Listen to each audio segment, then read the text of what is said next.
Yang kedua, ada pelajaran daripada kisah ini yang kita nak tengok pada malam ni insya-Allah. Jadi tuan-tuan yang saya hormati, zaman sekarang ni zaman orang bercakap tentang iya ke? Iya ke? Soalan dia. Iya ke? Contoh, orang nak guna otak, nak guna akal. Dia kata, ustaz, soalan, silakan. Hari kiamat ni terjadi hari apa? Hari Jumaat. Hari lain Nabi kata hari Jumaat. Jadi kalau Jumaat kita negeri lain masih hari Khamis. So macam mana? Kita Jumaat tapi setengah tempat masih lagi Khamis. Macam mana cerita? Tu satu soalan.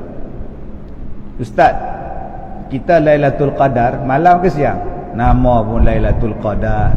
Kalaulah berlaku Lailatul Qadar belah malam di Malaysia ni, masa tu Arab masih siang, maknanya macam mana ustaz? Dah berlaku dah di Lailatul Qadar di sebelah Malaysia, Nuh sebelah sana duk siang lagi, maknanya depa tak jumpa Lailatul Qadar.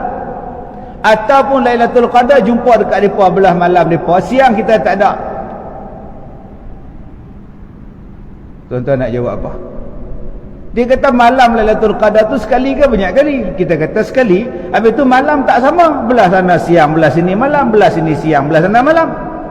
Bila masa berlaku Lailatul Qadar ni ustaz? Oh, sudah. Tuan-tuan nak jawab apa kalau orang tanya macam tu? Duk pikir. Dia no. Bahasa halus ya, ngesiat dengan bulu kening duk angkat. Dia no. Ini zaman orang duk fikir. Orang duk fikir, dia guna logik.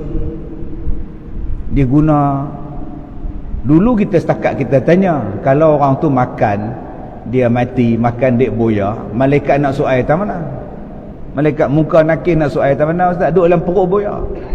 Kubur tak ada. Dulu orang setakat tanya yang tu ya. Lah ni tanya dia advance. Tanya dia advance. Ustaz, Dajjal kalau dia mai, dia boleh buat macam-macam. Tu nak panggil apa? Nak panggil mukjizat ke? Nak panggil istidraj ke? Nak panggil sihir ke? Nak panggil ma'unah ke? Nak panggil karamah ke? Dajjal boleh belah kepala orang, boleh cantumkan balik, boleh hidup. Tu nak panggil apa? Allahu Akbar. Yang paling terbaru saya tengok ada satu orang petikai tentang kapal bahtera Nabi Nuh alaihi salam. Bila kita kata Nabi Nuh tu bawa binatang-binatang berpasang-pasangan naik dalam kapal dia. Soalan dia, binatang tu tak mandi ke ustaz? Soalan nombor 2, binatang tu macam-macam, rimau tak makan ke binatang lain? Bahtera tu besar mana ustaz? Zirapah tinggi pun sama kepala dia macam pokok nyok. Besar mana ustaz? Tak ada ke binatang sama binatang tu bergaduh? Depa ni makan apa ustaz? Stok makanan Nabi Nuh bawa lagu mana banyak dia? Macam mana pula yang 80 orang umat Nabi Nuh tu makan apa dalam tu? Stok makanan dia mana ada? Mana ada peti air ke apa-apa nak simpan makanan daripada freezer ke frozen apa benda, tak ada apa. Oi. Macam mana Nabi Nuh bawa binatang ustaz? Koala duduk di Australia, koala duduk di New Zealand, Australia, binatang koala. Penguin Nuh duduk dekat Antartika. Bila masa penguin tu datang ke Arab? Betul ke tak betul cerita ni? Oh sudah tuan-tuan. Ni nama dia guna kepala otak. Dia tanya lebih daripada 30 soalan tentang bahtera Nabi Nuh alaihi salam. Kita jawab satu Kita jawab satu Kamu daripada apa dijadikan? Daripada tanah. Kamu dijadikan daripada apa? Air mani. Cuba beritahu kat saya, macam mana air mani boleh bercakap? Macam mana air mani boleh jadi otak, boleh jadi jantung, boleh jadi buah pinggang, boleh jadi darah, boleh jadi gigi? Bagi tahu bagaimana air ini boleh berjalan, boleh buat kereta, air ini boleh buat kapal terbang, air ini boleh ada rupa pula. Bagi tahu ada jantung semua, ada perut, ada usus, ada tulang. Hanya daripada air Allah Ta'ala jadikan min nutfatin amsyaj. Kamu tak boleh jawab. Senang jawapan dia. Tidak ada apa yang susah kepada Allah, tidak ada apa yang mustahil kepada Allah. Setakat nak letakkan binatang dalam kapal tu, tak ada apa susah bagi Tuhan. Yang menjawabnya bukan kita, yang menjawabnya ialah iman, kepercayaan. Dah Allah kata Nabi Nuh itu diperintahkan oleh Allah supaya bawa binatang berpasang-pasangan dalam kapalnya, habis. Benda ini disebut oleh Allah dalam surah Hud ayat 40. Allah perintahkan kepada Nabi Nuh alaihi salam bawa binatang berpasang-pasangan naik atas kapal. Macam mana Allah nak bagi makan, macam mana Allah nak uruskan kehidupan mereka dalam kapal, itu kan urusan Allah. Masya Allah. Yang kedua, pemahaman kita mengatakan orang dulu-dulu tu bodoh, tu masalah. Yang pandai kita, yang pandai kita doakan orang dulu bodoh, jahil, purbakala, purbawara, zaman batu. Tuan-tuan cuba tengok dalam surah Al-Kahfi. Surah Al-Kahfi itu, am hasibta anna ashabal kahfi warraqim, am hasibta anna ashabal kahfi warraqim kanu min ayatina ajabah. Apakah kamu menyangka bahawa kisah pemuda-pemuda gua dan apa yang dirakamkan itu termasuk dalam tanda-tanda yang luar biasa? Ajaib sangatkah manusia 309 tahun tidur? Ajaib sangatkah kata Allah? Yang kamu nak rasa hebat sangat kamu bertanya Nabi tentang Ashabul Kahfi? Yang kamu rasa hebat sangatkah cerita tentang Ashabul Kahfi ni? Hebat sangatkah cerita tentang Ar-Raqim? Tuan-tuan kena tengok. Allah Ta'ala sebut perkataan Ar-Raqim. Ar-Raqim tu apa? Saya cakap Ar-Raqim ni pasal malam ni depa rakam. Ada kamera 1, kamera 2, kamera 3, 4, 5, 6, 7, 8, kat 10. Ada 9 kamera yang merakam. Rakam bahasa Melayu, bahasa Arab raqim, raqama, raqam, dia ambil pada bahasa Arab. Maknanya perbuatan merakam tu bukan zaman tuan-tuan tu. Zaman Ashabul Kahfi Allah dah cerita dah. Am hasibta anna ashabal kahfi warraqim, yang mereka duk raqim dekat tulis dekat gua tu, gambar-gambar tu, dah ada rakam.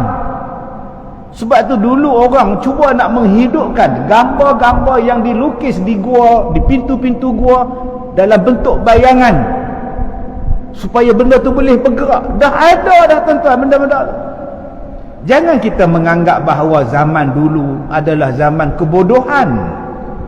Zaman Nabi Adam ni dah Allah ajar dah semua benda dah. Wa 'allama Adamal asma'a kullaha thumma 'aradahum 'alal malaikah. Kemudian kami mengajar kepada Nabi Adam nama kepada semua benda-benda. Dan kami tanya kepada malaikat, ni nama apa? Ni nama apa? Malaikat tak boleh jawab. Ya boleh jawab Nabi Adam alaihissalam. Tetapi bangsa penjajah menjajah negara-negara Islam, menyebarkan sistem pendidikan dia. Dia mengatakan bahawa orang zaman dulu bodoh, orang zaman dulu tak erti apa, orang zaman dulu jahil. Manusia moden ni yang canggih. Subhanallah. Cuba tuan-tuan fikir dengan kepala otak kita. Kalau Nabi Nuh boleh buat kapal yang begitu besar, takkan rumah tak boleh buat? Kalau Nabi Nuh boleh buat kapal yang begitu besar, takkan baju tak boleh buat? Punya canggih kapal dia, berapa tingkat kapal dia. Tuan-tuan duk pi port, Penang port tu, duk tengok krus besarnya daripada jambatan duk nampak lah. Ni krus menatang apa pula ni, besar tinggi ni, berbelah tingkat ni. Yang tu pun tak boleh bawa binatang. Yang tu tak boleh humban segala binatang tingkat bawah tu, tak boleh kita tuan. Besar lagu tu, besar lagu mana bahtera Nabi Nuh ni. Bayangkan tuan-tuan, kalau kapal hak kita duk nampak depan ni pun punya canggih dah, kapal Nabi Nuh lebih canggih daripada itu. Tak makan dia ombak yang begitu mengganas, menggila. Jadi pemikiran orang zaman sekarang ni tuan-tuan, dia mula menggunakan logik. Maka dia mula mempertikaikan. Mai tanya kepada hak Nabi Muhammad cakap dengan pokok ni, lagi boleh ke pokok berjalan? Bolehkah Nabi Muhammad naik ke langit Isra' dan Mi'raj? Nabi mimpi kot. Bolehkah Nabi belah bulan? Bolehkah Nabi keluarkan ayam daripada jari dia? Dia guna logik. Dia tak tahu ada satu benda yang dipanggil mukjizat, yang luar biasa, yang berlaku kepada Nabi-Nabi dan Rasul. Nama dia apa? Nama dia mukjizat. Ada Nabi yang tak mati sampai lah. Logik akal dia kata, mana tak mati pula, kita ni berapa tahun sangat boleh hidup. Pasal hang memang umur 60 mati. Manusia biasa umur 70 jalan. Umur 80 tak lama dah. Umur 40 bila-bila boleh mati. Yang hak ditangguhkan kematian ni Allah Ta'ala bagi kat Nabi ni, Allah Ta'ala tangguh bagi kat Nabi yang ni. Itu mukjizat untuk dia, kelebihan untuk dia. Bila tak ada iman tuan-tuan, jadi lagu tu. Sebab tu orang sekarang ni hak terlebih iman pun kita takut juga. Yang terlebih iman, tuan-tuan tahu terlebih iman, kita beriman pada Allah. Ya, hampa duk beriman dengan Allah. Esok kita kena tanya dalam kubur, man rabbuka? Hampa jawab Allah. Allah tu Tuhan ke? Allah bukan Tuhan, dia alif lam ha dia. Dia bukan Tuhan, dia nama je. Allah tu hakikat dia apa? Sudah tuan-tuan. Ada juga ustaz mengajar lagu tu, naik penin kita. Alif lam ha tu nama dia, tapi Tuhan yang sebenar itu apa? Lah, tu nak kata apa lagi? Ini orang sekarang ni hakikat tak ada. Aduh, dia ni sekali ada terlipat tang mana. Dia belajar lagu mana tak, dia kata Allah tu Tuhan. Yalah, nama dia Allah, alif lam ha. Kalau tak ada alif tak jadi dia. Lah, kalau tak ada ha pun tak jadi Tuhan dia. Astaghfirullahalazim. Apa nak jadi ni tuan-tuan? Kena tapih sungguhlah tuan-tuan hari ni. Sebab hari ni orang tak mau mengaji di masjid. Masjid pula baru buka. Dulu tak ada, setahun dua tak ada kuliah. Bila tak ada kuliah di masjid, orang beralih kepada media sosial. Jadi sial sungguh. Siang malam sial, duduk belajar dengan orang sial. Oh yang ni. Jadi kita tak payah sembahyang no? Tak payah sembahyang, nampak dia kata apa tu? Siapa sembahyang celaka, fawailul lil musallin, nampak tu? Selagi tak khusyuk dengan sembahyang. Aku selama ni berdosa sembahyang tak khusyuk. Astaghfirullahalazim. Pasal apa? Pasal dia main. Bila satu ruang kosong, bila satu ruang dibiarkan kosong, akan ada orang lain yang akan ambil tempat kosong tu. Sebab tu benda-benda tu jangan bagi kosong. Isi pengajian yang betul, supaya tak dibetulkan, tak diambil oleh orang-orang yang tak betul ni tadi tuan-tuan. Benda yang tak betul kalau diulang berkali-kali, orang akan jadi betul. Benda mohong kalau tiap-tiap kali ulang, lama-lama jadi betul. Sebab tu benda yang betul kena cerita sentiasa supaya melekat dalam jiwa kita. Satu, kita tengok daripada kisah apa nama pokok yang berjalan ni. Yang kedua, adakah pokok tu bercakap? Adakah pokok tu memahami apa yang kita cakap? Subhanallah. Dulu petua orang tua-tua, kalau pokok tak berbuah dia bercakap. Siap dia takik pokok pelang, dia takik pokok nangka, pokok cempedak, kalau tak buah pun tebang. Saya ada kebun, saya nak buat pondok baru dekat Sungkai, kebun durian. Pokok dia tinggi pada tiang sebatang tegak, dah ada 4-5 di atas. Saya kata bilalah anak buah pokok tinggi melanjut, dahan pula tak ada. Saya kata tebanglah, kita buat pondok lah sini, buat pondok pengajian. Hak di Ipoh tu pun penuh dah, tak muat-muat dah, tak pernah berbuah tuan-tuan. Satu hari saya duduk buah pokok tu, saya tepuk dia, tebang buang lah, kita buat pondok. tahun tu berbuah tuan-tuan. Suruh saya tak bohong. Hak jaga kebun tu kata, Datuk, alhamdulillah ada rezeki kita, Datuk. Berbuah tak pernah buah orang. Oh sudah.